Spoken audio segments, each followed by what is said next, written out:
जो है स्थापन किया। गुरु दक्षिणा के रूप में नारद जी ने जब मांगा कि मुझे द्वारिकाधीश गुरु दक्षिणा मिल चाहिए, तो महाराज जाम सत्यभामा ने कहा, प्रभु मैं आपको कुछ नहीं दे सकती, सब कुछ ले लो, मेरा धन ले लो, मेरा वैभव ले लो, लेकिन द्वारिकाधीश को आप मुझे मेरे उस वचन से आप मुक्त करो।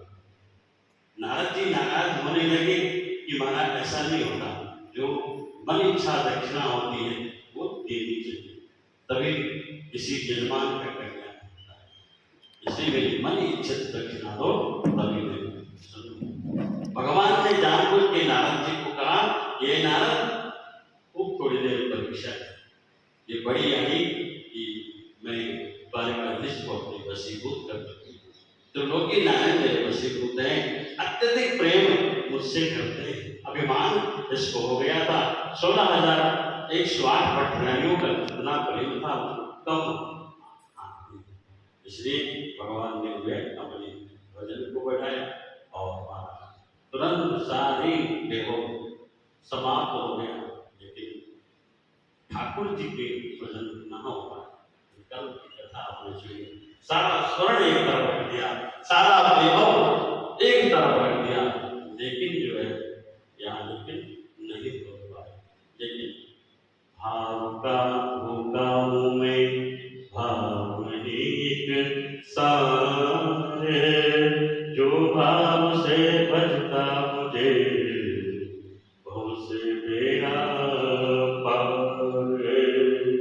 प्रेम से रीझते नटवर नंद किशोर, नटवर नंद किशोर, नटवर नंद किशोर, नटवर नंद किशोर। ये कथा कल के प्रथम अध्याय में आपने सुनी, जो कल नहीं आए थे इसलिए थोड़ा सार रूप में आपको बताया। ये कथा कल की कथा, इसमें प्रवेश किया नैमिषारण्य में सूर्य सुनगाली 88,000 ऋषियों को ये कथा सुनाते हैं। अब जाकर के जागृति की जो सत्यभामा की जो है जो कथा थी पूर्व जन्म कि महाराज किस प्रकार मुझे ये प्राप्त हुई। सूर्य और गणेश की उपासना के जो पिता थे उन्होंने जब करी, तब जाकर के इन्हें भगवत की प्राप्ति हुई। और ये गुणवती नाम की कथा है, गुणवती नाम की एक कन्या थी, इस प्रकार ये इसको ठाकुर जी की प्राप्ति हुई। भगवान श्री कृष्ण ने कहा, हे देवी गुणवती अपने पिता पति को राक्षस के द्वारा मारे जाने का समाचार सुन करके बड़ा विलाप करने लगी। हा पिता, मुझको त्याग करके तुम कहाँ चले गए? मैं अकेली कन्या हूँ, तुम्हारे बिना अब मैं क्या करूँ? अब मेरे भोजन और वस्त्र आदि की व्यवस्था कौन करेगा? भगवान समझा रहे हैं सत्यभामा को, किस कर्म से तुम मुझे प्राप्त हुई, इसको ध्यान से सुनना। ये गुणवती नाम की कन्या इसने कैसा किस प्रकार को प्राप्त हुआ? घर में स्नेह पूर्वक मेरा पालन पोषण कौन करेगा? मैं कुछ नहीं कर सकती, मुझ विधवा की रक्षा कौन करेगा? मैं कहाँ जाऊं, कहाँ रहूं? मेरा तो अब कहीं ठिकाना ही नहीं रहा।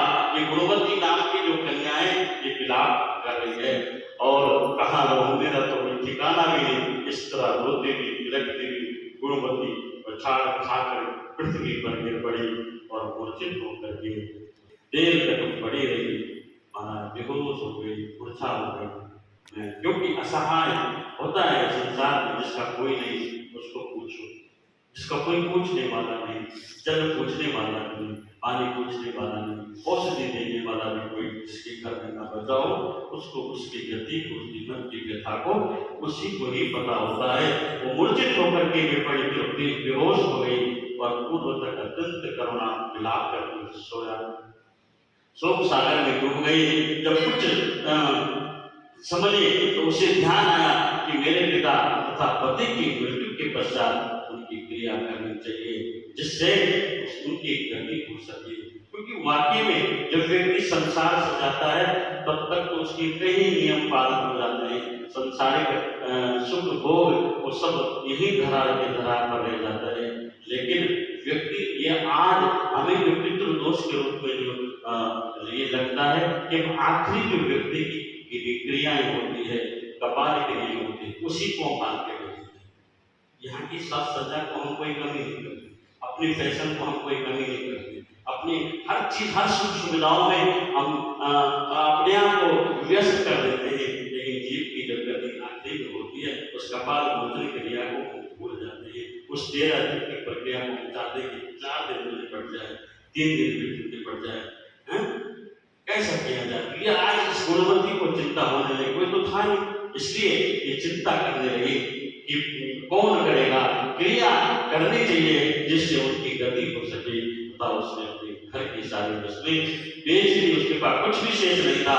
उनके बेचने से जो पैसा उसे मिले, उनसे अपने पिता और पति की श्राद्ध आदि क्रिया की और फिर वह उसी नगरी में रहती हुई भगवान विष्णु की भक्ति में जो है 8 पहर रहने लगी। उसने जन्म से लेकर मृत्यु तक नियम पूर्वक सारी एकादशी की व्रत की। जो 26 एकादशी होती है वो 24 होती है, लेकिन जो अधिक मास इत्यादि की होती है, लेकिन वो एकादशी एक होकर के 26 एकादशी का व्रत किया। हे प्रिय, ये एकादशी और कार्तिक व्रत मुझको बड़े ही प्यारे हैं। ये भगवान सत्यभामा को समझा रहे हैं। इस कथा को मुक्ति और भक्ति, पुत्र तथा संपत्ति को देने वाला परम पवित्र है। जो मनुष्य कार्तिक मास में जब तुला राशि पर सूर्य आता है तो सवेरे उठकर स्नान करते हैं। जो मैंने आपको बताया कि इसमें कार्तिक मास में सूर्य और चंद्रमा की विशेष पूजा की जाती है। चंद्रमा की पूजा आपने कल रात करी होगी, क्योंकि एक ही शरद ऋतु, शरद पूर्णिमा के रात को भगवान साल भर में कार्तिक पूर्णिमा के दिन ही उनके अंदर वरदान है, आशीर्वाद है कि तेरे चंद्र के कला से अमृत निकलेगा। वो अमृत पायस के रूप में जो हम लोग रखते हैं दान करके खुले दरबार में, वो अमृत जो आज मिलता है वो एक ही दिन है। इसलिए चंद्रमा का फल विशेष, चंद्र की पूजा करने से कार्तिक मास का फल प्राप्त होता है। और सूर्य की पूजा करने से वो गति जो रश्मि रथी है, सूर्य की जो गति है पृथ्वी से लेकर अंतरिक्ष मंडल तक, उस गति को नापने में हजारों वर्ष, करोड़ों वर्ष लग जाते हैं। लेकिन कार्तिक मास में सूर्य और चंद्रमा की उपासना करने से वो गति प्राप्त होती है। यही इसमें सत्यभामा को भगवान समझा रहे हैं और करते हैं। वह मुझे बहुत ही प्यारे हैं, क्योंकि यदि वह बड़े पापी भी हो तो स्नान करके प्रभाव से उनको मोक्ष की प्राप्ति होती है। स्नान का विशेष कार्तिक मास में लिखा गया कि जो सुबह, ऐसा नहीं कि 8-9 बजे आओ डालो, अरे हमेशा नहा लो कोई बात नहीं, लेकिन कार्तिक महीने में जैसे सूर्य उदय होता है 4:05 पर, 4 बजे देख लो पंचांग में लिखा है कि सूर्य उदय का समय क्या है। 4 बजे कार्तिक मास में लगभग सूर्य उदय हो जाता है। सूर्य उदय में जाकर के और गायत्री मंत्र का होता है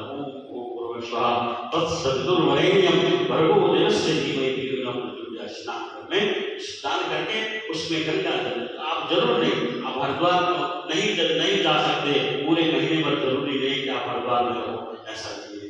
जहाँ गंगा का आपने नाम लिया वहाँ गंगा वहाँ प्रकट हो जाती है। और गंगा जल, एक बूंद गंगा जल जिस पात्र से आप नहाते हो उसमें डाल करके और स्नान की विधि बताया। ऐसा नहीं उठाया और फटाफट डाला, ऐसा नहीं करते। सबसे पहले उस पात्र को वंदन करके प्रणाम करते हुए और उस जल को पुण्य दिलाओ ऐसे। और 2 दिन बाद में ऐसा करके ओम स्वाहा, ओम महा, ओम जना, ओम तपा, ओम सत्यम च आपो ज्योतिरसोमृतम ब्रह्मा भूर्भुवः स्वरोमा, उस पात्र में जाकर के ये प्रणवकार का जाप करें।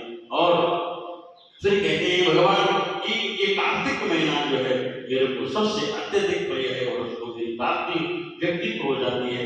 जो मनुष्य कार्तिक में स्नान, जागरण, दीपदान तथा तुलसी की वृक्ष की रक्षा करते हैं, बल्कि लगाना चाहिए, ऐसा नहीं को प्रवाह में फेंक देना चाहिए। तुलसी अगर सूख रही है तो कोशिश करो उसको हरा भरा करने की, उसकी पूरी सुरक्षा करो। महीने भर कम से कम उसको जो है इतनी दो कि अगर निर्जीव हो रहे तो उसको सजीव करके जल इत्यादि उसका ध्यान रखते हुए उसका जो है आप करें। दीपदान तथा तुलसी की वृक्ष की रक्षा करते हुए साक्षात विष्णु भगवान के पूजे हैं। जो मनुष्य कार्तिक मास में मंदिर में झाड़ू लगाते हैं, देख लो, मैंने तो नहीं कहा ना, लेकिन जब आए हम आपको कभी भी कोई भी चीज बताते हैं शास्त्र प्रमाण बात बताते हैं, क्योंकि शास्त्रों में लिखा है। मैं आपको ये नहीं कह रहा हूँ सेवादार है, पवन है, कर रहा है, लेकिन इसका जो कर्तव्य है इसका ये शुल्क है, पैसा देता है, तो ये तो कर रहा है, पुण्य तो है उसको, पुण्य भी मिलेगा, लेकिन कर्म उसका भरेगा उसका बल। लेकिन सेवा कथा रस्म हो नितराम के तुम मंदिरों में जाकर के सुबह उससे पहले भी आकर के झाड़ू मारना, पूजा से ज्यादा सफाई का अगर ध्यान मंदिर में जो व्यक्ति जो मनुष्य करता है दिखावा है कि उसे विशेष ध्यान रखना चाहिए कि किस प्रकार मंदिर में झाड़ू लगाते हैं, स्वस्तिक बनाते हैं और भगवान विष्णु की पूजा करते हैं, वह जीवन मुक्त हो जाते हैं। या सुनकर गुणवती भी प्रतिवर्ष मन लगा करते समझा रहे भगवान की देख तेरा जीवन कैसा व्यतीत हुआ और किस महीने व्रत करके मैंने और किस किस व्रत को मैंने करते हुए मुझको तुझे प्राप्ति करी है, ये तू जान ले। या सुनकर गुणवती भी प्रतिवर्ष मन लगाकर कार्तिक का व्रत और भगवान विष्णु का पूजन करने लगी। देख लिए एक बार वह ज्वरग्रस्त थी, मतलब बुखार था और दुबली हो गई थी, फिर भी किसी न किसी प्रकार गंगा स्नान के लिए चले गए। हम तो अभिषेक करने लगे हो ऐसा करो, कहते गर्म पानी से नहाना रोग पैदा करता है, कार्तिक में ठंडे पानी से नहाओ तो जितने भी अंदर जितनी भी बीमारियां हैं वो सब समाप्त हो जाती है। थोड़ी देर आपको लगेगा, एक बार पानी डाल दो तो माँ गंगा का नाम लो तो शरीर में गर्मी पैदा होती है, और बिना गंगा का नाम लिए हुए आप ऐसे नहाओगे फटाफट तो आपको वाकई में ठंड लगेगी और तबीयत भी खराब होगी। तो यही आज ज्वर की ग्रस्त में खाने के स्थिति में दुबली पतली हो गई, खाना पीना सब बंद हो गया, लेकिन इसने कार्तिक मास को स्नान करना जो प्रातः काल का इसका नियम था वो समझाया कि एक बार वो ज्वरग्रस्त हो गए और दुबली हो गई थी, फिर भी किसी न किसी प्रकार गंगा स्नान के लिए चली गई, गंगा तक पहुंची भी, किंतु शीत के मारे वह पूरी तरह से कांप रही थी, वह एकदम शिथिल हो गई। तब वह मेरे भगवान विष्णु दूतों के द्वारा मेरे धाम में आई। उसके पश्चात ब्रह्मा आदि देवताओं की प्रार्थना पर जब मैंने कृष्ण का अवतार दिया तो उस समय मेरे गण मेरे साथ मिलाए और वहां सब इस पृथ्वी पर यादव बने। तुम्हारे पिता जो कि पूर्व जन्म में देव शर्मा थे, ये जो सत्यभामा के पिता ये देव शर्मा नाम की कन्या गुणवती थी, जिन देवतियों ने अपने पिता को माना था वो तब जाकर के इसने पुनः प्राप्त किया। और जो तुम्हारे पिता जो कि पूर्व जन्म में देव शर्मा थे, इस समय को क्या हुआ? सत्यभामा के पिता कौन थे बताइए जरा, भागवत में आप सुनते हो जामवंत तो पत्नी थी। सत्यभामा के पिता का नाम क्या था बताओ?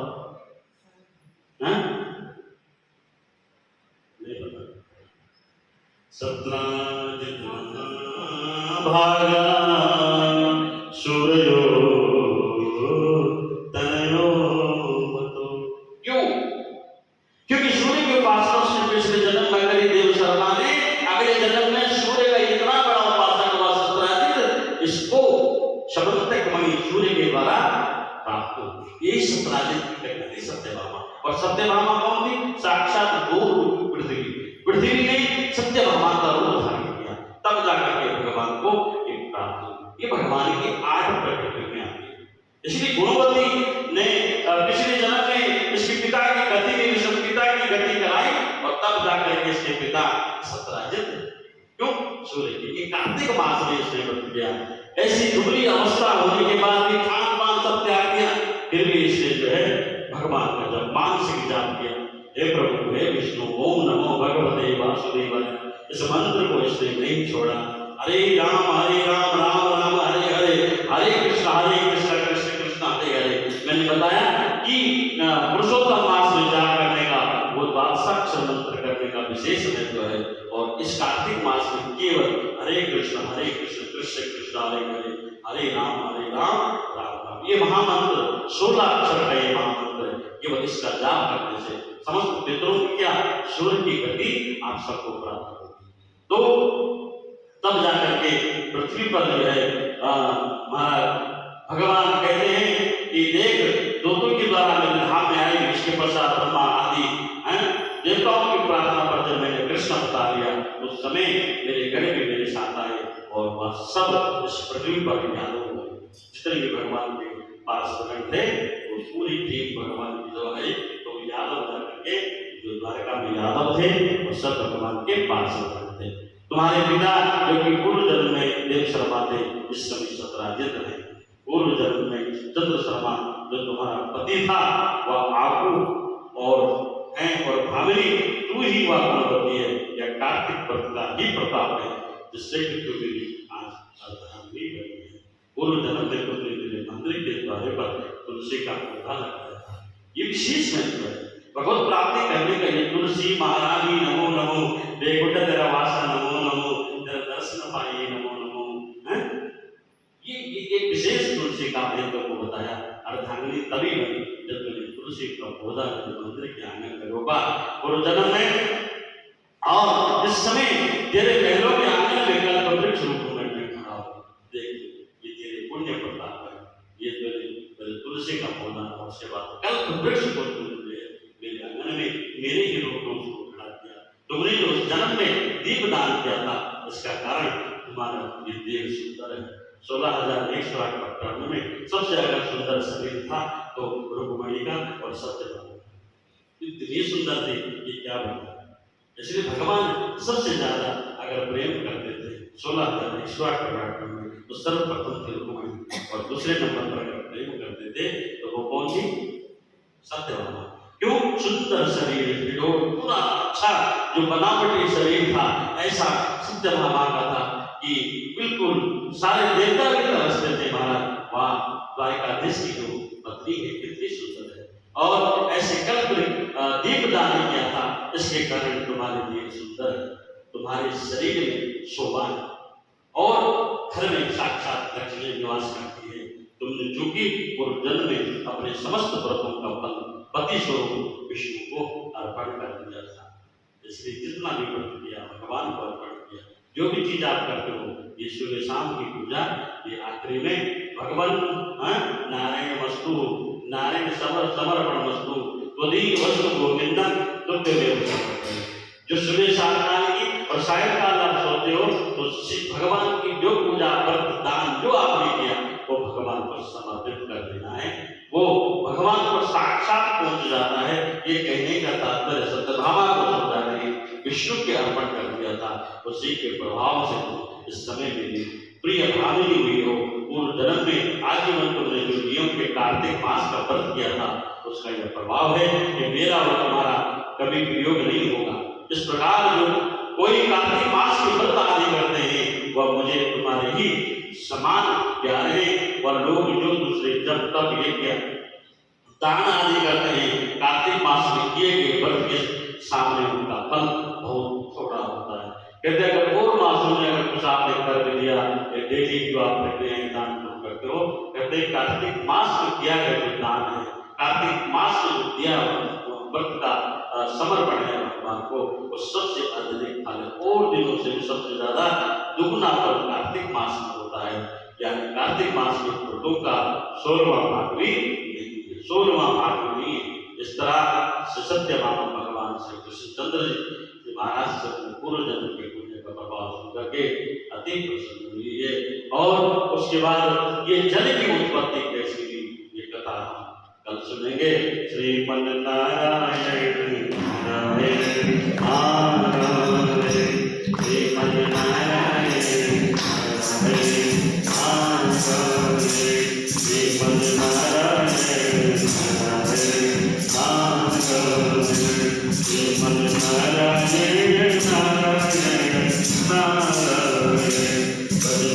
नारायण नारायण हरि भजन बिना आराम नहीं हरि भजन बिना आराम नहीं आराम नहीं विश्राम नहीं आराम नहीं विश्राम नहीं। श्रीमन नारायण नारायण नारायण श्रीमन नारायण नारायण नारायण श्रीमन नारायण नारायण भजन